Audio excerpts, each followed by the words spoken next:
সাদা জার্সিতে যিনি আগুন ছড়ান, হলুদ জার্সিতে যেন তিনি ইমরান।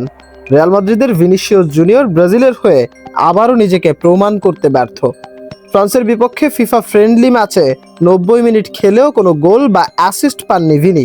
শুধু তাই নয়, একাধিক বড় সুযোগ হাতছাড়া করেছেন, এমনকি তার কোনো শটই ছিল না অন টার্গেটে।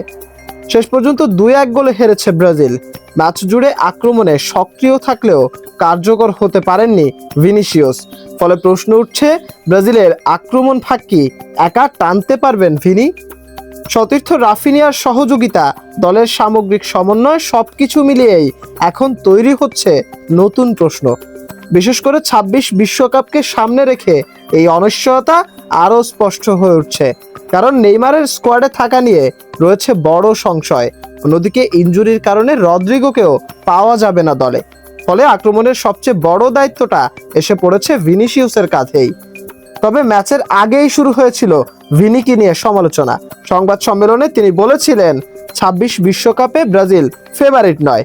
এই মন্তব্য নিয়েই তৈরি হয়েছে নানা বিতর্ক। ম্যাচে তার পারফরমেন্স সেই সমালোচনাকে আরও উস্কে দিয়েছে।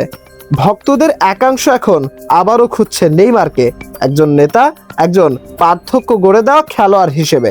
কোচ কার্লো আনচেলত্তির সঙ্গে ভিনিসিয়াসের সম্পর্ক বহু পুরনো। রিয়াল মাদ্রিদে তার অধীনে দারুণ খেললেও জাতীয় দলে ফিরলেই সেই ধারাবাহিকতা দেখা যাচ্ছে না ভিনির। বিশ্বকাপ যতই এগিয়ে আসছে ততই বাড়ছে চাপ। যদি নেইমার না থাকেন তাহলে ভিনিকেই হতে হবে দলের মূল ভরসা। কিন্তু প্রশ্ন একটাই, এই দায়িত্বটা নেওয়ার জন্য কি প্রস্তুত ভিনিসিয়াস? নতুন কোচ, নতুন মুখ আর অনিশ্চিত এক স্কোয়াড, সব মিলিয়ে 26 বিশ্বকাপের আগে ব্রাজিল এখন রূপান্তরের পথে। এখন চোখ থাকবে ভিনি ও রাফিনিয়ার দিকে।